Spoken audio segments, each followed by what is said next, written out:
আচ্ছা, আজকে হচ্ছে 3 দিন বৃষ্টির পরে আজকে রোদ উঠলো। তা আমরা আছি এখন হচ্ছে ভাতশালা সেতুর এইখানে, মানে একটা গ্রাম। পেছনে ভাতশালা সেতু আমরা পার হয়ে আসলাম। আর এইদিকে যে চিত্রটা দেখাচ্ছি, মানে সবাই ব্যস্ত হয়ে গেছে, মানে রোদ ওঠার পরে সবাই ধান টান শুকাচ্ছে।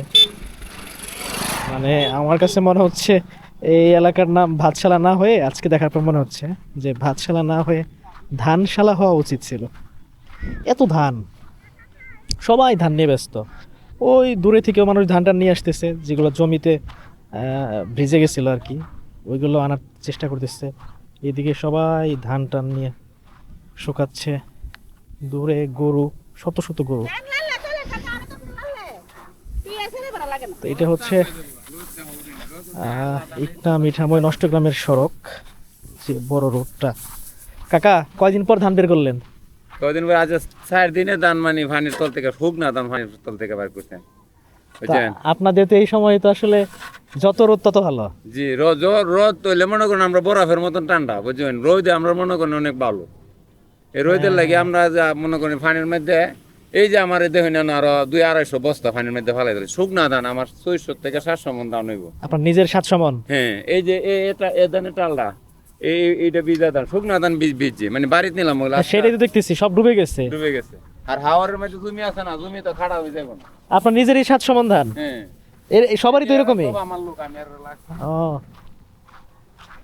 আচ্ছা, কাকা যেটা বলতেছে, কাকার প্রায় 700 মন ধান উনি বিপাকে পড়ে গেছে। তো এইগুলো হচ্ছে বৃষ্টির কারণে সব ডুবে গেছিল, এই ধান টান যেগুলো।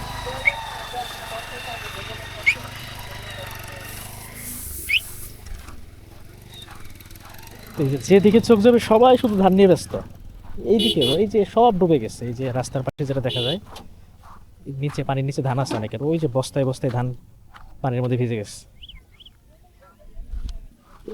তো রোদ ওঠার কারণে ওনাদের জন্য একটু ভালো হয়েছে আর কি, ধানগুলো শুকাইতে পারবে, না হলে বিগত কয়েক মাসের পরিশ্রম সব বৃথা হয়ে যাবে। আর সামনে তো পানি, তখন তার ধানটা ওনারা এমনিতেও চাষ করতে পারবে না।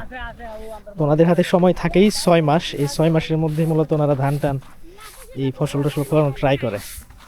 তা আবার দেখা যায় মাঝে মাঝে ঝড় বৃষ্টি এসে সেটাও ব্যাঘাত ঘটায়।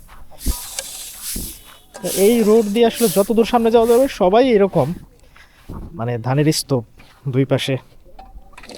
তো আমরা মূলত এই রোডটা দেখি হচ্ছে ফেসবুকে বা ইউটিউবে, সুন্দর ঝকঝকে চকচকে রোড।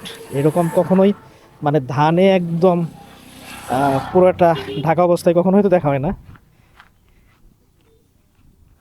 মানে মনে হচ্ছে যে পুরো রোডটাই হলুদ, একদম ধানে ঢেকে ফেলছে।